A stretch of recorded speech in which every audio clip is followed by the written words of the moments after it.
ഇന്ന് എക്സ്പ്ലെയിൻ ചെയ്യാൻ പോകുന്നത് ഡീമൺ സ്ലെയർ മുഗൻ ട്രെയിൻ എന്ന് പറഞ്ഞ മൂവിയുടെ എക്സ്പ്ലനേഷൻ്റെ മൂന്നാമത്തെയും അവസാനത്തെ ആയിട്ടുള്ള പാർട്ടാണ്. സോ നിങ്ങൾ ഇതുവരെ ചാനൽ സബ്സ്ക്രൈബ് ചെയ്തേക്കാം, അതുപോലെ വീഡിയോക്ക് ലൈക്ക് തന്നേക്കാം. സോ നമുക്ക് ഇന്നത്തെ മൂവിയിലേക്ക് പോകാം. തുടക്കം തന്നെ നമ്മുടെ താൻസറോനെ ആക്രമിക്കാൻ പോയ അക്കാസയുടെ കൈ അങ്ങ് മുറിച്ച് കളയുകയാണ് റെങ്കോക്കോ. സമയം തന്നെ റെങ്കോക്കോ അക്കാസയോട് ചോദിക്കുന്നു, നീ എന്തിനു വേണ്ടിയാണ് അവിടെ വീണ് കിടന്ന് അവനെ ആക്രമിക്കാൻ വേണ്ടി പോയത്? നമ്മൾ സംസാരിക്കാൻ നേരത്ത് അവൻ വെറുതെ തടസ്സമാവാതിരിക്കാൻ വേണ്ടിയാണ്. നമ്മൾ തമ്മിൽ എന്ത് സംസാരിക്കാനാ? നിന്നെ ഞാൻ ആദ്യമായിട്ടാണ് കാണുന്നത്. കണ്ടപ്പോൾ മുതലേ എനിക്ക് നിന്നെ ഒട്ടും ഇഷ്ടപ്പെട്ടിട്ടില്ല. അതുകൊണ്ട് എനിക്ക് നിന്നോട് സംസാരിക്കാൻ താല്പര്യവുമില്ല. ഓ അങ്ങനെയാണോ? ദുർബലരായിട്ടുള്ള മനുഷ്യരെ എനിക്ക് കണ്ണെടുത്താ കണ്ടൂടാ, ശക്തിയുള്ള മനുഷ്യരെ എനിക്ക് ഒട്ടും ഇഷ്ടമല്ലെന്ന് അക്കാസ പറയുകയാണ്. നിന്നെ ഞാനൊരു ഡീമനാക്കി മാറ്റട്ടെ എന്ന് നമ്മുടെ അക്കാസ റെങ്കോക്കോനോട് ചോദിക്കുകയാണ്. റെങ്കോക്കോ വേണ്ടെന്നും പറയുകയാണ്. അക്കാസ നോക്കുന്ന സമയത്താണ് മനസ്സിലാകുന്നത് നമ്മുടെ റെങ്കോക്കോ ഒരുപാടധികം പവർഫുൾ ആണെന്ന്. ഇവനൊരു ഹാസറയാണോ? നിന്റെ പേരെന്തുവാന്ന് അക്കാസ റെങ്കോക്കോനോട് ചോദിക്കുന്നു. ഞാൻ Kyojuro Rengoku, fire breathing hashira. Akaza upper moon 3. Rengoku, ഞാൻ പറയുന്നത് നീ ശ്രദ്ധിച്ച് കേൾക്ക്. നിനക്കൊരു ദിവസം പ്രായവും നീ ഒന്ന് മരിക്കുകയും ചെയ്യും. നിന്നെ ഞാനൊരു ഡീമനാക്കി മാറ്റാം. അങ്ങനെ നിനക്ക് എത്ര വർഷം വേണമെങ്കിലും ജീവിക്കാൻ സാധിക്കും. അങ്ങനെ നിനക്ക് നല്ല രീതിയിൽ പരിശീലിക്കാനും നിനക്ക് ഒരുപാടധികം പവർഫുൾ ആവാനും സാധിക്കും. എന്നാൽ ഇതേ സമയം തന്നെ നമ്മുടെ താൻസറൊക്കെ ഒരു കാര്യം മനസ്സിലാവുകയാണ്. മുസാനിക്ക് മിക്സുജിയുടെ ബ്ലഡ് ഏറ്റവും കൂടുതൽ ഒഴുകുന്നത് ഇവന്റെ ദേഹത്താണെന്ന്. നമ്മുടെ താൻസറോ ഇതുവരെ കണ്ടത്തില്ല ഏറ്റവും കൂടുതൽ മുസാനിക്ക് മിക്സുജിയുടെ ബ്ലഡ് ഉള്ളത് ഈ ഡീമന്റെ ദേഹത്താണ്. ജനനവും മരണവും അതൊരു പ്രകൃതി നിയമമാണ്. ജനിച്ചു കഴിഞ്ഞാൽ മരിക്കണം. നമ്മുടെ രംഗോക്കോ പറയുകയാണ് അക്കാസയോട്. നമ്മുടെ രണ്ടുപേരുടെ കാഴ്ചപ്പാട് വേറെ രീതിയിലാണ്. നിന്റേതും എന്റേതും വളരെയധികം ഡിഫറെന്റ് ആണ്. അതുകൊണ്ട് തന്നെ ഞാൻ ഒരിക്കലും ഒരു ഡീമനാകാൻ പോകുന്നില്ല. ഞാൻ നിന്നെ കൊന്നുകളയാൻ പോവുകയാണെന്ന് നമ്മുടെ രംഗോക്കോ പറയും. അങ്ങനെയാണോ എന്ന് പറഞ്ഞിട്ട് നമ്മുടെ അക്കാസയാണെങ്കിൽ അവളുടെ ബ്ലഡ് ഡീമൻ ആർട്ട് യൂസ് ചെയ്യുകയാണ്. ഡീമനാകാൻ നിനക്ക് താല്പര്യമില്ലെങ്കിൽ എനിക്ക് നിന്നെ കൊന്നു കളഞ്ഞേ പറ്റൂ എന്ന് പറഞ്ഞിട്ട് നമ്മുടെ അക്കാസ ഓടി വന്നിട്ട് നമ്മുടെ റെങ്കോക്കോനെ ആക്രമിക്കാൻ വരികയാണ്. നമ്മുടെ റെങ്കോക്കോയും അതുപോലെ തന്നെ അക്കാസയെ നല്ല രീതിയിൽ തന്നെ ഫൈറ്റ് ചെയ്യുന്നുണ്ട്. നമ്മുടെ റെങ്കോക്കോ വളരെയധികം സ്പീഡിൽ ഫൈറ്റ് ചെയ്യുന്നുണ്ടെങ്കിലും റെങ്കോക്കോ കളിക്കുന്നത് അപ്പർ മൂൺ 3 ആണ്. പിന്നെ അവിടെ ഫൈറ്റ് ചെയ്യുന്നതൊന്നും നമ്മുടെ താൻസർക്ക് കാണാൻ പോലും പറ്റുന്നില്ല. അതിനുള്ള കാരണം അവർ വളരെയധികം സ്പീഡിലാണ് ഫൈറ്റ് ചെയ്യുന്നത്. ഞാൻ ഒരുപാടധികം ഹാസ്രാസിനെ കൊന്നിട്ടുണ്ട്, പക്ഷെ അതിലൊന്നും ഞാൻ ഇതുവരെ ഒരു ഫ്ലെയിം ഹാസ്രനെ കൊന്നിട്ടില്ല. അതുമാത്രമല്ല, ഞാൻ കൊന്ന ഹാസ്രാസിനോടെല്ലാം ഞാൻ കൊല്ലുന്നതിന് മുമ്പ് ഒരു ഡീമൻ ആവുമെന്ന് ചോദിച്ചു, പക്ഷെ അവരൊന്നും അത് സമ്മതിച്ചില്ല. അതെന്തായിരിക്കും? എനിക്കതൊന്നും ഒട്ടും ഇഷ്ടപ്പെട്ടിട്ടില്ല. ഭാഗ്യമുള്ള ചിലർക്ക് മാത്രമേ ഒരു ഡീമൻ ആകാനുള്ള ഒരു ചാൻസ് കിട്ടുന്നുള്ളൂ. അതവർ റിജക്ട് ചെയ്ത് കളയുകയാണ്. അങ്ങനെ അവർ രണ്ടുപേരും ഫൈറ്റ് ചെയ്യുന്നതിൻ്റെ ഇടയിലൊക്കെ ഒരുപാട് തവണ നമ്മുടെ റെങ്കോക്കോ അക്കാസയുടെ കൈയൊക്കെ മുറിച്ച് കളയുന്നുണ്ടെങ്കിൽ പോലും ഒരു കൂസലും ഇല്ലാതെ അവൻ കൈയൊക്കെ റീജറേറ്റ് ചെയ്ത് ഫണ്ണായിട്ട് തന്നെ ഫൈറ്റ് ചെയ്തുകൊണ്ടിരിക്കുകയാണ്. അങ്ങനെ നമ്മുടെ റെങ്കോക്കോരോട് അക്കാസ പറയുകയാണ്, നീ ഈ ചെറിയ പ്രായത്തിൽ തന്നെ നിനക്ക് മരിക്കണമെന്ന് ആഗ്രഹമുണ്ടോ എന്ന് പറഞ്ഞിട്ട് നമ്മുടെ അക്കാസ മേളിലോട്ട് ചാടുകയാണ്. അവിടെ നിന്നിട്ട് നമ്മുടെ അക്കാസയുടെ ഒരു ടെക്നിക്ക് യൂസ് ചെയ്തിട്ട് നമ്മുടെ റെങ്കോക്കോനെ കൊല്ലാൻ വേണ്ടി ശ്രമിക്കുകയാണ്. എന്നാൽ നമ്മുടെ റെങ്കോക്കോ ഫയർ ബ്രീത്തിങ് യൂസ് ചെയ്തിട്ട് അത് തടയുകയാണ്. അക്കാസയാണെങ്കിൽ ഒരുപാടധികം ദൂരം നിന്നാണ് ഫൈറ്റ് ചെയ്യുന്നത്. അതുകൊണ്ട് തന്നെ നമ്മുടെ റെങ്കോക്കോയ്ക്ക് ഒന്നും ചെയ്യാൻ സാധിക്കുന്നില്ല. റെങ്കോക്കോ തീരുമാനിക്കുകയാണ് അക്കാസയെ എടുത്തോട്ട് എങ്ങനെയെങ്കിലും ചെല്ലണമെന്ന്. അങ്ങനെ കോൺസെൻട്രേഷൻ ബ്രീത്തിങ് ടെക്നിക്ക് യൂസ് ചെയ്തിട്ട് നമ്മുടെ അക്കാസയെ എടുത്ത് വളരെയധികം സ്പീഡ് റെങ്കോക്കോ ചെല്ലുകയാണ്. എന്നിട്ട് നമ്മുടെ അക്കാസയുടെ തല ഇപ്പോൾ വെട്ടുപടാന്ന് പറഞ്ഞ് നോക്കിയിരിക്കുന്ന സമയത്ത് അക്കാസ അങ്ങ് മാറിക്കൊടുക്കും. നിന്റെ കഴിവും അത്രയ്ക്ക് മോശമൊന്നുമല്ല റെങ്കോക്കോ. നിന്റെ സോഡ് സ്മിത്തിന്റെ ഈ കഴിവുകളൊക്കെ ഉണ്ടല്ലോ, ഒരു ദിവസം അതെല്ലാം ഈ ലോകത്തിൽ നിന്നും മാഞ്ഞു പോകും. അതിന് നിനക്ക് വിഷമമില്ലേ? അതെല്ലാം എല്ലാ മനുഷ്യരും അനുഭവിക്കുന്ന ഒരു കാര്യമാണ്. ഇതൊക്കെ കണ്ടിട്ട് നമ്മുടെ താൻസറോ റെങ്കോക്കോനെ സഹായിക്കാൻ വേണ്ടി എഴുന്നേൽക്കുകയാണ്. ഇതൊക്കെ കണ്ട് റെങ്കോക്കോ പറയുകയാണ്, നീ അവിടെ നിന്ന് എഴുന്നേൽക്കേണ്ട ആവശ്യമൊന്നുമില്ല, നീ ഇവന്റെ കാര്യം ഞാൻ നോക്കി. റെങ്കോക്കോ, നീ ആ ശക്തിയില്ലാത്തവന്റെ കാര്യം വിട്, എന്നിട്ട് നീ ഈ ഫൈറ്റിൽ കോൺസെൻട്രേഷൻ ചെയ്. ഇതൊക്കെ കേട്ടിട്ട് നമ്മുടെ റെങ്കോക്കോ ഒരുപാടധികം ദേഷ്യം വന്നതുകൊണ്ട് തന്നെ നമ്മുടെ അക്കാസയെ അടിച്ചിട്ട് ഒരു കാട്ടിലോട്ട് തെറിപ്പിക്കുകയാണ്. അക്കാസയെ കൊല്ലാൻ വേണ്ടി വളരെയധികം സ്പീഡിൽ റെങ്കോക്കോ ആ കാട്ടിൽ കൂടെ ഓടുകയാണ്. എന്നാൽ നമ്മുടെ അക്കാസയാണെങ്കിൽ ഓടി വന്നിട്ട് നമ്മുടെ റെങ്കോക്കോ കിട്ടി ഒരു ചവിട്ട് കൊടുക്കുകയാണ്. നമ്മുടെ റെങ്കോക്കോ തെറിച്ചു പോവുകയാണ്. ഇതൊക്കെ നമ്മുടെ ഇനോസ്കിയും ടാൻസറോയും കാണുന്നുണ്ട്. പിന്നെയും നമ്മുടെ അക്കാസ പറയുകയാണ്, ഹേ റെങ്കോക്കോ, ഞാൻ നിന്നോട് വീണ്ടും പറയുകയാണ്, നിനക്കൊരു ഡീമനായി ഒരിക്കലും നടക്കാൻ പോകുന്നില്ല. എന്തൊക്കെ സംഭവിച്ചാലും ഞാൻ ഒരിക്കലും ഒരു ഡീമനാകില്ല എന്ന് പറഞ്ഞിട്ട് ഫയർ ബ്രീത്തിങ് യൂസ് ചെയ്തിട്ട് അവനെ അറ്റാക്ക് ചെയ്യാൻ വേണ്ടി ഓടിപ്പോവുകയാണ്. നമ്മുടെ അക്കാസയുടെ ശരീരം ചെറുതായിട്ട് മുറിയുന്നുണ്ടെങ്കിൽ പോലും അതേ സമയത്ത് തന്നെ അത് ഹീലാവുകയും കൂടെ. എന്നാൽ ഇതേ സമയം തന്നെ നമ്മുടെ അക്കാസയാണെങ്കിൽ അവൻ്റെ ടെക്നിക്ക് യൂസ് ചെയ്തിട്ട് റെങ്കോക്കോനെ അവിടെ നിന്ന് തെള്ളി അടിച്ചിടുകയാണ്. നമ്മുടെ റെങ്കോക്കോ തിരിച്ച് പിന്നെയും അക്കാസനെ ആക്രമിക്കാൻ വേണ്ടി പോവുകയാണ്. ഇതൊക്കെ കണ്ടുകൊണ്ടുവരുന്ന ഇനോസ്കിക്ക് ഒന്നും കാണാൻ പോലും പറ്റുന്നില്ല. ഓരോ മിന്നായ പോലാണ് ഓരോന്നൊക്കെ കാണുന്നത്. കാരണം അത്രയധികം സ്പീഡിലാണ് അവർ ഫൈറ്റ് ചെയ്തുകൊണ്ടിരിക്കുന്നത്. അത് കാണാൻ പോലും ഇനോസ്കിക്ക് പറ്റുന്നില്ല. ഇവരുടെ ഇടയിൽ എന്തെങ്കിലും വന്നാൽ ഞാൻ ഉറപ്പായിട്ടും മരിച്ചു പോയിരിക്കുമെന്ന് നമ്മുടെ ഇനോസ്കിക്ക് മനസ്സിലാകുകയാണ്. അങ്ങനെ നമ്മുടെ റെങ്കോക്കോ വീണ്ടും ഫയർ ബ്രീത്തിങ് യൂസ് ചെയ്ത് അറ്റാക്ക് ചെയ്യാൻ ശ്രമിക്കുന്ന സമയത്ത് നമ്മുടെ അക്കാസ ആണെങ്കിൽ അവൻ്റെ കൈ യൂസ് ചെയ്ത് അത് തടുക്കുകയാണ്. ഇപ്പോഴും നിനക്ക് ഇവിടുത്തെ കാര്യങ്ങളൊന്നും മനസ്സിലായില്ലേ? നീ വെറുതെ കിടന്ന് ഫൈറ്റ് ചെയ്തിട്ട് ഒരു കാര്യമില്ല. നിന്റെ എനർജി ചുമ്മാ വേസ്റ്റ് ചെയ്തുകൊണ്ടിരിക്കുകയാണ്. നീ ഇപ്പോൾ കുറച്ച് സമയത്തിനുള്ളിൽ തന്നെ മരിക്കുമെന്ന് അക്കാസ പറയുന്നു. പക്ഷേ ഇതൊന്നും കേട്ടിട്ട് റെങ്കോക്കോ ഒന്നും മിണ്ടാതെ പിന്നെ അക്കാസനെ ആക്രമിച്ചു കൊണ്ടിരിക്കുകയാണ്. അങ്ങനെ ആക്രമണത്തിൻ്റെ ഇടയിൽ നമ്മുടെ റെങ്കോക്കോന്റെ തല ചെറുതായിട്ടൊന്നും മുറിയുന്നുണ്ട്. എന്നാൽ എന്തൊക്കെ സംഭവിച്ചാലും ഞാൻ നിന്നെ കൊല്ലുവിടാന്ന് പറഞ്ഞിട്ട് നമ്മുടെ റെങ്കോക്കോ പിന്നെ അക്കാസയെ ആക്രമിക്കുകയാണ്. അക്കാസയുടെ 2 കൈയും മുറിഞ്ഞു പോകുന്നു. എന്നാൽ അതേ സമയത്ത് തന്നെ ആ 2 കൈയും റീജറേറ്റ് ആവുന്നു. എനിക്കിപ്പോൾ നിന്നെ കൊല്ലാൻ തോന്നുന്നില്ല. എനിക്ക് നിന്നോട് വളരെയധികം ദയ തോന്നുന്നു. കാരണം നീ ഇപ്പോൾ വളർന്നു വന്നുകൊണ്ടിരിക്കുന്ന ഒരു ഹാഷറയാണ്. ഇതൊക്കെ കേട്ടിട്ട് നമ്മുടെ റെങ്കോക്കോ ഒരുപാടധികം ദേഷ്യം വരുന്നു. എന്നിട്ട് അവൻ്റെ ഫ്ലെയിം ബ്രീത്തിങ് യൂസ് ചെയ്തിട്ട് നമ്മുടെ അക്കാസയെ അറ്റാക്ക് ചെയ്യുകയാണ്. നമ്മുടെ അക്കാസയാണെങ്കിൽ വളരെയധികം ഈസി ആയിട്ട് തന്നെ അതിൽ നിന്ന് ഡോഡ് ചെയ്യുന്നു. ഒരു 2-3 വർഷം കൂടെ കഴിഞ്ഞിട്ടാണ് നമ്മൾ കാണുന്നതെങ്കിൽ നീ വളരെയധികം നല്ല രീതിയിൽ ട്രെയിനിങ് ഒക്കെ ചെയ്ത് ഒരു കിടിലനായിട്ടുള്ള ഒരു ഹാഷറായിട്ട് മാറിയനെ എന്ന് പറഞ്ഞിട്ട് നമ്മുടെ അക്കാസയാണെങ്കിൽ അവൻ്റെ ഒരു കണ്ണങ്ങ് അടിച്ച് പൊളിക്കുകയാണ്. ഇതുകൂടെ ആയപ്പോഴത്തേന് നമ്മുടെ റെങ്കോക്കോയ്ക്ക് ഒരുപാടധികം ദേഷ്യം ഭരിക്കുകയാണ്. റെങ്കോക്കോ ആണെങ്കിൽ അവൻ്റെ ഫയർ ബ്രീത്തിങ്ങിൻ്റെ 4th ഫോം യൂസ് ചെയ്ത് അവനെ അറ്റാക്ക് ചെയ്യാൻ വേണ്ടി ശ്രമിക്കുന്നു. പക്ഷെ പറ്റുന്നില്ല. അതേസമയത്ത് തന്നെ 5th ഫോം ആക്കുന്നു. അതും പറ്റുന്നില്ല. അങ്ങനെ 6th ഫോം ആക്കുന്ന സമയത്ത് ആ ഫയർ ബ്രീത്തിങ് ഒരു ടൈഗറിന്റെ പോലെ ആകുകയാണ്. അക്കാസയാണെങ്കിൽ അക്കാസയുടെയും പവർഫുൾ ആയിട്ടുള്ള ഫോം യൂസ് ചെയ്യുകയാണ്. അങ്ങനെ ആ 2 പവറും കൂടെ കൂട്ടിമുട്ടുകയാണ്. ഒരുപാടധികം മുറിവുകൾ നമ്മുടെ റെങ്കോക്കോ അക്കാസയുടെ മേലാക്കുന്നുണ്ട്. ഒരു കൈ മുറിച്ച് കളയുന്നുണ്ട്. അങ്ങനെ നമ്മൾ ജയിച്ചെന്ന് വിചാരിച്ചിരിക്കുന്ന ഇനോസ്കി ഒന്നുകൂടെ നോക്കുന്ന സമയത്താണ് കാണുന്നത് അവിടെ വീണ്ടും അക്കാസ ഇരിക്കുന്നു. അവൻ്റെ മുറിഞ്ഞുപോയ കൈയും റീജറേറ്റ് ചെയ്തിട്ട് അവൻ്റെ മുറിവുകളൊക്കെ റീജറേറ്റ് ചെയ്തുകൊണ്ടിരിക്കുകയാണ്. എനിക്കിപ്പോൾ ഒരു കാര്യം മനസ്സിലായോ? നീ എന്തൊക്കെ ശ്രമിച്ചാലും നിനക്ക് എന്നെ തോപ്പിക്കാൻ വേണ്ടി സാധിക്കത്തില്ല. കാരണം നീ ഒരുപാടധികം മുറിവുകൾ എൻ്റെ ദേഹത്താക്കി. പക്ഷെ ഇപ്പോൾ അതൊന്നും ഇല്ലല്ലോ. പക്ഷെ നിന്റെ കാര്യം അങ്ങനെയല്ല. നിന്റെ കണ്ണൊരെണ്ണം അടിച്ചുപോയി. അതുപോലെ തന്നെ നിന്റെ എല്ലാ എല്ലുകളും ഇപ്പോൾ ഒടിഞ്ഞിരിക്കുകയാണ്. അതുകൊണ്ട് തന്നെ ഞാൻ ആക്രമിക്കുന്നതെല്ലാം നിനക്ക് ഇനി ഡോട്ട് ചെയ്യാതെ വേറെ വഴിയൊന്നുമില്ല. നിനക്കെയും കൊണ്ട് ഇനി ഒരു കാര്യം ചെയ്യാൻ പറ്റത്തില്ല.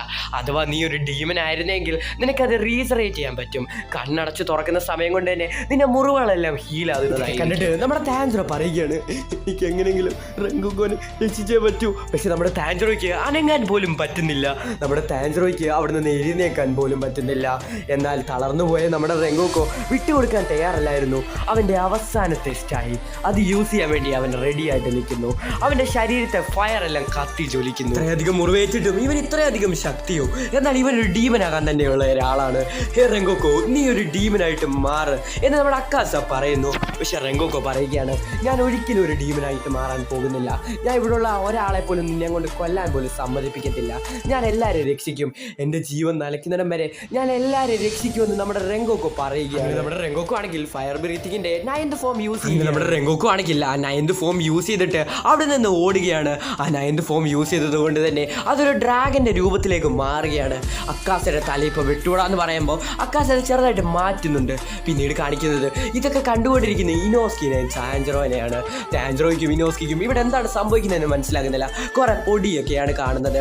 അങ്ങനെ എന്താണ് ഇവിടെ സംഭവിച്ചത്, ആരാണ് വിജയിച്ചതെന്ന് പറഞ്ഞ് നോക്കുന്ന സമയത്ത് അവർ റെങ്കോക്കോനെ കാണുന്നു.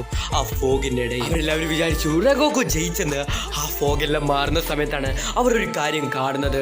നമ്മുടെ അക്കാസയുടെ കൈ റെങ്കോക്കോന്റെ വയറ്റ് കിഴിച്ച് അപ്പുറത്ത് വെച്ചിരിക്കുന്നു. അക്കാസ റെങ്കോക്കോനോട് ചോദിക്കുകയാണ്, ഹേ റെങ്കോക്കോ, ഞാൻ നിന്നോട് ഒരു കാര്യം കൂടെ പറയുകയാണ്. നിനക്ക് വേണമെങ്കിൽ ഇപ്പോഴും ഒരു ഡീവനാകാൻ ഒരു ചാൻസ് ഉണ്ട്. കാരണം നിനക്ക് ഒരുപാടധികം കഴിവുകളുണ്ട്. അല്ലെങ്കിൽ നീ ഇപ്പം മരിച്ചു പോകുമെന്ന് പറയുകയാണ്. ഇതേ സമയത്ത് തന്നെ റെങ്കോക്കോ ആണെങ്കിൽ അവൻ്റെ പഴയ കാലം ഒന്ന് ആലോചിച്ച് നോക്കുകയാണ്.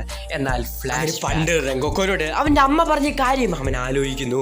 നീ എന്തുകൊണ്ടാണ് ഈ ലോകത്തിൽ ഒരു ശക്തനായിട്ട് ജനിച്ചതെന്ന് നിനക്കറിയാമോ? ശക്തിയില്ലാത്ത ആൾക്കാരെ പ്രൊട്ടക്ട് ചെയ്യാൻ വേണ്ടിയാണ് നീ ഒരു ശക്തനായിട്ട് ജനിച്ചത്. അഥവാ നീ നിൻ്റെ ഈ ശക്തി ഉണ്ടല്ലോ, അത് നീ സ്വാർത്ഥതയ്ക്ക് വേണ്ടി ഉപയോഗിക്കാൻ പാടില്ല. ശക്തിയില്ലാത്ത ആൾക്കാരെ പ്രൊട്ടക്ട് ചെയ്യാൻ വേണ്ടി മാത്രമേ നീ ഉപയോഗിക്കാവൂ. അതുമാത്രമല്ല, നിന്നെപ്പോലുള്ള ഒരു ശക്തനായിട്ടുള്ള ഒരു കൊച്ചിനെ ജനിപ്പിച്ചത് കൊണ്ട് തന്നെ എനിക്ക് ഒരുപാടധികം സന്തോഷമുണ്ട്. എനിക്കിനി ഒരുപാട് കാലമൊന്നും ജീവിക്കാൻ പറ്റത്തില്ല. ഞാൻ ഉടനെ തന്നെ മരിച്ചു പോകും. അന്നേരം നീ ഇവിടുത്തെ കാര്യങ്ങളൊക്കെ നോക്കണമെന്ന് പറഞ്ഞിട്ട് അവൻ്റെ അമ്മയാണെങ്കിൽ അവനെ കെട്ടിപ്പിടിച്ചുകൊണ്ടിരിക്കുന്നു. അമ്മയെന്ന് വിളിച്ചുകൊണ്ട് നമ്മുടെ റെങ്കോക്കോ ആണെങ്കിൽ അവൻ്റെ കട്ടാണ് യൂസ് ചെയ്ത് അക്കാസയുടെ തല മുറിക്കാൻ വേണ്ടി ശ്രമിക്കുന്നു. അവൻ്റെ കഴുത്തിൻ്റെ സൈഡിൽ വരെ അത് എത്തിയിരിക്കുന്നു. അക്കാസയാണെങ്കിൽ മറ്റേ കൈ യൂസ് ചെയ്ത് അറ്റാക്ക് ചെയ്യാൻ വേണ്ടി ശ്രമിച്ചപ്പോൾ നമ്മുടെ റെങ്കോക്കോ ആണെങ്കിൽ അതും തടയുകയാണ്. അക്കാസയ്ക്ക് ഇനി എന്ത് ചെയ്യണമെന്ന് അറിയത്തില്ല. മരിക്കാറായിട്ട് പോലും ഇവന് ഇത്രയധികം ശക്തിയോ, ഇനി എന്ത് ചെയ്യും ഞാൻ? ഇതേ സമയത്തായിരുന്നു അവിടെ സൂര്യവട്ടവും വരാൻ പോകുന്നത്. ഞാൻ ഇവിടെ നിന്ന് പോയാലും ഇവൻ ഉറപ്പായിട്ടും മരിച്ചിരിക്കും, ഞാൻ ഇനി ഇവിടെ നിൽക്കുന്നത് ശരിയല്ലെന്ന് പറഞ്ഞിട്ട് അക്കാസ അവൻ്റെ കൈ എടുക്കാൻ വേണ്ടി ശ്രമിക്കുകയാണ്. പക്ഷെ പറ്റുന്നില്ല. ഇപ്പം മൊത്തത്തിൽ അക്കാസ പെട്ട് നിൽക്കുകയാണ്. റെങ്കോക്കോ ആണെങ്കിൽ അവൻ്റെ കഴുത്തിൻ്റെ പകുതി വഴി ഇപ്പോൾ വാളിറക്കിയിരിക്കുന്നു. ഇനി കുറച്ചും കൂടെ മുറിച്ചാൽ മതി. അവൻ്റെ കൈ എടുക്കാനും സാധിക്കുന്നില്ല. ഇനി എന്ത് ചെയ്യും? അങ്ങനെ നമ്മുടെ താൻജറോ ആണെങ്കിൽ റെങ്കോക്കോനെ സഹായിക്കാന്ന് പറഞ്ഞിട്ട് അവിടെ നിന്ന് ഇറങ്ങി ഓടാൻ വേണ്ടി ശ്രമിക്കുകയാണ്. ഒരുപാടധികം മുറിവുകൾ ഉണ്ടായതുകൊണ്ട് തന്നെ നമ്മുടെ താൻജറോക്ക് ഒരുപാടധികം സ്പീഡിൽ ഓടാൻ പറ്റുന്നില്ല. എന്നാൽ ഇനോസ്കി ആണെങ്കിൽ അതേ സമയത്ത് തന്നെ ഓടിയിട്ട് ആ ഡീമന്റെ തല ഇപ്പോൾ വെട്ടുവിടാന്ന് പറഞ്ഞ് നോക്കിയിരിക്കുന്ന സമയത്ത് ഇനി വേറെ വഴികളൊന്നുമില്ല എന്ന് മനസ്സിലാക്കിയ ആ ഡീമനാണെങ്കിൽ അവൻ്റെ കൈ സ്വയം തന്നെ മുറിച്ചിട്ട് അവിടെ നിന്ന് ഓടി രക്ഷപ്പെടാൻ വേണ്ടി ശ്രമിക്കുകയാണ്. നമ്മുടെ റെങ്കോക്കോന്റെ പകുതി വാൾ അക്കാസയുടെ കഴുത്തിന്റെ ഇവിടെ ഇരിപ്പുണ്ട്. ഇനി ഇവിടെ നിന്ന് ശരിയാവത്തില്ലെന്ന് മനസ്സിലാക്കിയ അക്കാസ ആ കാട്ടിൽ കൂടെ ഓടി രക്ഷപ്പെടാൻ വേണ്ടി ശ്രമിക്കുകയാണ്. ഇങ്ങനെ പേടിച്ച് ഓടാതടാ എന്ന് പറഞ്ഞിട്ട് ഹിനുകാമി കാഗ്ര യൂസ് ചെയ്തിട്ട് നമ്മുടെ താൻജറോ ആണെങ്കിൽ അവൻ്റെ വാളെടുത്തിട്ട് അക്കാസയുടെ നേരെ ഒറ്റ കയറിയുന്നു.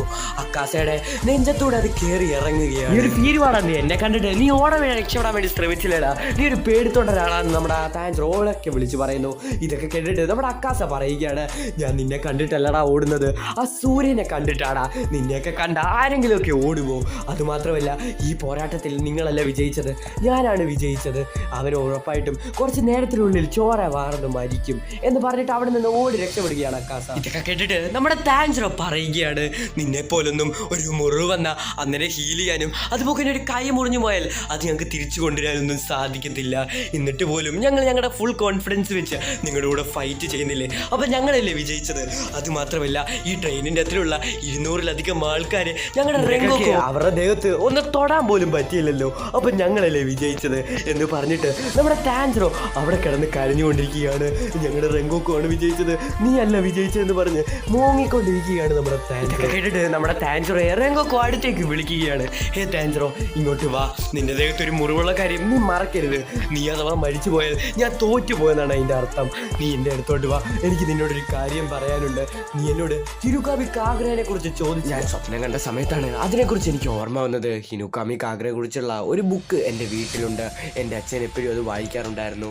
ഞാൻ ഈ ബുക്കൊന്നും വായിക്കാത്തത് കൊണ്ട് തന്നെ എനിക്ക് അതിനകത്തിൽ എന്തുവാണ് എഴുതിയേക്കുന്നതെന്ന് അറിയത്തില്ല. ഒരുപാടധികം സംസാരിക്കേണ്ടെന്ന് നമ്മുടെ താൻജറോ പറയുന്നു. നിങ്ങളല്ലേ പറഞ്ഞ് ബ്രീത്തിങ് ടെക്നിക്ക് യൂസ് ചെയ്തിട്ട് നമുക്ക് മുറിവുകളൊക്കെ ഹീൽ ചെയ്യാൻ പറ്റുമെന്ന്. അത് ബുക്ക് നിങ്ങൾക്ക് ഇനി ചെയ്യാൻ പറ്റത്തില്ലേ? പറ്റത്തില്ല. ഇനി കുറച്ച് സമയങ്ങൾക്കുള്ളിൽ തന്നെ ഞാൻ മരിച്ചു പോകും. അതിനുള്ളിൽ തന്നെ എനിക്ക് പറയാനുള്ള കാര്യങ്ങളൊക്കെ എനിക്ക് നിന്നോട് പറയണം. നീ അത് ശ്രദ്ധിച്ച് കേൾക്ക്. നീ എൻ്റെ വീട്ടിൽ ചെന്നിട്ട് നീ എൻ്റെ അനിയനോട് പറയണം. അവൻ്റെ മനസ്സ് പറയുന്നത് കേൾക്കാൻ, സ്വന്തമായിട്ട് തീരുമാനമെടുക്കാൻ അവനോട് പറയണം. പിന്നെ എൻ്റെ അച്ഛനോട് ആരോഗ്യമൊക്കെ നല്ല രീതിയിൽ നോക്കണേ എന്ന് പറയണം. പിന്നെ നിന്റെ അനിയത്തിയെ ഉണ്ടല്ലോ, നീ നല്ല രീതിയിൽ തന്നെ നോക്കണം. ഞാൻ ടീമത്തിലെ ടോപ്പിലെ ഒരു അംഗമായിട്ട് അംഗീകരിക്കുന്നു. അവളെ ട്രെയിനിൽ വെച്ച് സ്വന്തം ജീവൻ പോലും നോക്കാതെ മനുഷ്യരെ രക്ഷിക്കുകയായിരുന്നു. അവളൊരു നല്ലവള് തന്നെയാണ്. നീ അവളെ നല്ല രീതിയിൽ തന്നെ നോക്കണം. എന്തൊക്കെ പ്രശ്നങ്ങൾ ഉണ്ടായാലും നിന്റെ സ്വന്തം കരുവിനെ വിശ്വാസമില്ലെങ്കിൽ പോലും നിന്റെ ഹൃദയത്തിലെത്തി ഒരിക്കലും കെടാൻ പാടില്ല. ഒരുപാടധികം ചോരകൾ റെങ്കോക്കോന്റെ അടുത്ത് നിന്ന് വരുന്നത് കൊണ്ട് തന്നെ നമ്മുടെ താൻജറോ കരഞ്ഞുകൊണ്ടിരിക്കുകയാണ്. എന്തൊക്കെ സംഭവിച്ചാലും നീ വീണ്ടും വീണ്ടും തന്നെ ശ്രമിക്കണം. നീ തളർന്നെന്ന് പറഞ്ഞ് സമയം ഒരിക്കലും നമുക്ക് വേണ്ടി കാത്തിരിക്കത്തില്ല. അതുകൊണ്ട് തന്നെ നീ നല്ല രീതിയിൽ തന്നെ പരിശ്രമിക്കണം. ഹാസ്രയായിട്ടുള്ള ഞാൻ നിങ്ങളെയൊക്കെ രക്ഷിക്കണ്ടേ. വേറെ ഏതൊരു ഹാസ്ര ആണെങ്കിലും ഈ വഴി തന്നെ തിരഞ്ഞെടുക്കത്തുള്ളൂ. ഇതൊക്കെ പറഞ്ഞുകൊണ്ടിരിക്കുന്ന സമയത്താണ് റെങ്കോക്കോന്റെ കാലിന് ചുറ്റും വീണ്ടും ചോര വരുന്നത്. പിന്നെ നീയും ബാക്കിയുള്ള രണ്ടുപേരും കൂടെ ചേർന്ന് ഒരുപാടധികം കാര്യങ്ങളൊക്കെ പഠിച്ചിട്ട് നിങ്ങൾ വലിയ നിലയിലെത്തി ഒരു ഹാസ്രയാവണം. അങ്ങനെ ഹാസ്രയായിട്ട് ഹാസ്ര ടീമിൽ ഇല്ലാത്ത കാര്യങ്ങളൊക്കെ നിങ്ങൾ കൊണ്ടുവരണം. എനിക്ക് നിങ്ങളിൽ നല്ല രീതിയിൽ തന്നെ വിശ്വാസമുണ്ട്. എന്നാൽ ഈ പറഞ്ഞുകൊണ്ടിരിക്കുന്ന സമയത്ത് നമ്മുടെ താൻജറോയുടെ പുറകിലായിട്ട് റെങ്കോക്കോന്റെ അമ്മ ഇരിക്കുന്നത് പോലെ റെങ്കോക്കോന് തോന്നുന്നു. റെങ്കോക്കോ അവൻ്റെ അമ്മയോട് ചോദിക്കുകയാണ്, നിങ്ങൾ പറഞ്ഞതുപോലെ തന്നെ ഞാൻ എല്ലാ കാര്യങ്ങളും ചെയ്തിട്ടുണ്ട്. ഞാൻ ഒരു നല്ല മകനല്ലേ, എനിക്ക് നിന്നില്ല അഭിമാനമുണ്ട് മകനെ എന്ന് റെങ്കോക്കോന്റെ അമ്മ പറയുന്നു. ഇതൊക്കെ കേട്ടിട്ട് നമ്മുടെ റെങ്കോക്കോയ്ക്ക് ഒരുപാടധികം സന്തോഷമാവുകയാണ്. റെങ്കോക്കോ ചിരിക്കുകയാണ്. ഇതേ സമയത്തായിരുന്നു അങ്ങോട്ട് സെനിറ്റ്സു വരുന്നത്. സെനിറ്റ്സുവിന് വിശ്വസിക്കാൻ പോലും പറ്റുന്നില്ല. ഒരുപാടധികം ശക്തിയൊക്കെയുള്ള ഈ റെങ്കോക്കോ ആണ് ട്രെയിനിലുള്ള ആൾക്കാരെയൊക്കെ രക്ഷിച്ചത്. എന്നിട്ടിപ്പം മരിച്ചെന്നോ, എനിക്കിത് വിശ്വസിക്കാനാകില്ലെന്ന് നമ്മുടെ സെനിറ്റ്സു പറയുന്നു. താൻജിറോ ഇവിടെ ശരിക്കും ഒരു അപ്പർ റാങ്ക് ഡീമൻ വന്നായിരുന്നു. വന്നെന്ന് നമ്മുടെ താൻജിറോയും പറയുന്നു. താൻജിറോ അവൻ എന്തിനാണ് വന്നത്, എന്ത് ആവശ്യത്തിനാണ് എനിക്കറിയത്തില്ല, എനിക്ക് എന്തു പറയണമെന്നറിയത്തില്ല, എന്നെയും കൊണ്ടും പറയാൻ പറ്റുന്നില്ലെന്ന് പറഞ്ഞുകൊണ്ട് താൻജിറോ കരഞ്ഞുകൊണ്ടിരിക്കുകയാണ്. താൻജിറോ കരയുന്നത് കണ്ടുകൊണ്ട് തന്നെ നമ്മുടെ ഇനോസ്കി പറയുകയാണ്, നിങ്ങളുടെ കരച്ചിലൊക്കെ ഒന്ന് നിർത്താൻ പറ്റുമോ, നമ്മളെയൊക്കെ ഒരുപാടൊക്കെ വിശ്വാസം ഉള്ളതുകൊണ്ടാണ് സ്വന്തം ജീവൻ കളഞ്ഞിട്ട് നമ്മളെയൊക്കെ റെങ്കോക്കോ രക്ഷിച്ചത്. സോ അതുകൊണ്ട് തന്നെ നമ്മുടെ റെങ്കോക്കോ പറഞ്ഞതുപോലെ തന്നെ നമ്മൾ ഒരുപാടധികം കാര്യങ്ങളൊക്കെ പഠിച്ചിട്ട് നമ്മൾ പവർഫുൾ ആവണം എന്ന് പറഞ്ഞിട്ട് ഇനോസ്കി അവിടെ കിടന്ന് കരഞ്ഞുകൊണ്ടിരിക്കുകയാണ്. ഇനോസ്കി പക്ഷെ നീയും കരഞ്ഞുകൊണ്ടിരിക്കുകയാണോ, അത് ഞാൻ കരയുന്നല്ലടാന്ന് പറഞ്ഞിട്ട് നമ്മുടെ സെനിറ്റ്സുവിനെ അടിച്ച് തറയിലിടുകയാണ് നമ്മുടെ ഇനോസ്കെ. അങ്ങനെ അവിടെ നിന്ന് നമ്മുടെ താൻജിറോനെ ഇനോസ്കി വലിച്ചുകൊണ്ട് പൊക്കോണ്ടിരിക്കുകയാണ്. എന്നാൽ ഇതൊക്കെ കണ്ടുകൊണ്ടിരുന്നത് നമ്മുടെ താൻജിറോ കാക്ക അവിടെ നിന്ന് പറന്നു പോയിട്ട് ഡീമൺ സ്ലേയർ സ്കോപ്പിലുള്ള എല്ലാ ഹാഷ്റോയിഡും നമ്മുടെ റെങ്കോക്കോ മരിച്ചു പോയ കാര്യം പറഞ്ഞുകൊണ്ടിരിക്കുകയാണ്. ഇതൊക്കെ കേട്ട ഒരു ഹാഷ്റ പറയുകയാണ്, റെങ്കോക്കോനെ വരെ കൊല്ലാനുള്ള ഒരു ഡീമനോ, എന്നാൽ അതൊരു അപ്പർ മൂൺ ഡീമൻ തന്നെ ആയിരിക്കും. എന്തൊക്കെ സംഭവിച്ചാലും ഞാൻ ആ ഡീമനെ കൊന്നു കളഞ്ഞിരിക്കും. അങ്ങനെ ആ കാക്ക എല്ലാ ഹാഷറയോടും ചെന്ന് ഈ കാര്യം തന്നെ പറയുന്നു. പിന്നീട് കാണിക്കുന്നത് മാസ്റ്റർ ഉപയോഗിക്കുന്നതാണ്. മാസ്റ്റർ ഉപയോഗിക്കോട് അവിടെയുള്ള ഒരു കുട്ടി വന്ന് പറയുന്നു റെങ്കോക്കോ മരിച്ചു പോയ കാര്യം. അങ്ങനെ റെങ്കോക്കോ മരിച്ചല്ലേ, ആ ട്രെയിനിൻ്റെ അകത്തിലുള്ള 200-ലധികം ആൾക്കാരെ അവൻ രക്ഷിച്ചിട്ടല്ലേ മരിച്ചത്. അവരൊരു നല്ല കാര്യം തന്നെയാണ് ചെയ്തിരിക്കുന്നത്. നിങ്ങൾക്കൊരു തുള്ളി വിഷമം പോലും ഇല്ലെന്ന് ഉപയോഗിക്കയുടെ ഫാരിയോ ചോദിക്കുന്നു. എന്തിന് ഞാൻ വിഷമിക്കണം, ഞാനും റെങ്കോക്കോൻ്റെ അടുത്ത് തന്നെ ഉടനെ തന്നെ പോകും. റെങ്കോക്കോൻ്റെ അടുത്ത് മാത്രമല്ല, മരിച്ചുപോയ ഹാഷ്റാസ്, മരിച്ചുപോയ ഡീമൺ സ്ലേയേഴ്സിൻ്റെ എല്ലായിടത്തും ഞാൻ ഉടനെ തന്നെ പോകും. അവരെല്ലാവരെയും ഞാൻ അവിടെ പോയിട്ട് കാണും എന്ന് മാസ്റ്റർ പറയുന്നു. റെങ്കോക്കോ മരിച്ചു പോയത് കൊണ്ട് തന്നെ നമ്മുടെ താൻജിറോ കിടന്ന് കരഞ്ഞുകൊണ്ടിരിക്കുകയാണ്. ഇവിടെ വെച്ചാണ് ഡീമൺ സ്ലേയർ മുഗൻ ട്രെയിൻ എന്ന് പറഞ്ഞ മൂവി അവസാനിക്കുന്നത്. സോ ഇനി ഡീമൺ സ്ലേയറിന്റെ സെക്കൻഡ് സീസണാണ് നമ്മൾ ചെയ്യാൻ പോകുന്നത്. അത് ഉടനെ തന്നെ അതിന്റെ എപ്പിസോഡ്സ് വരുന്നതായിരിക്കും. സോ നിങ്ങൾ ഇതുവരെ ചാനൽ സബ്സ്ക്രൈബ് ചെയ്തിട്ടില്ല, സബ്സ്ക്രൈബ് ചെയ്തേക്കാം. അതുപോലെ വീഡിയോക്ക് ലൈക്ക് തന്നേക്കാം. സോ അടുത്ത ദിവസം അടുത്തൊരു എപ്പിസോഡ് വരുന്നവരേക്കും ടാറ്റാ ബൈ.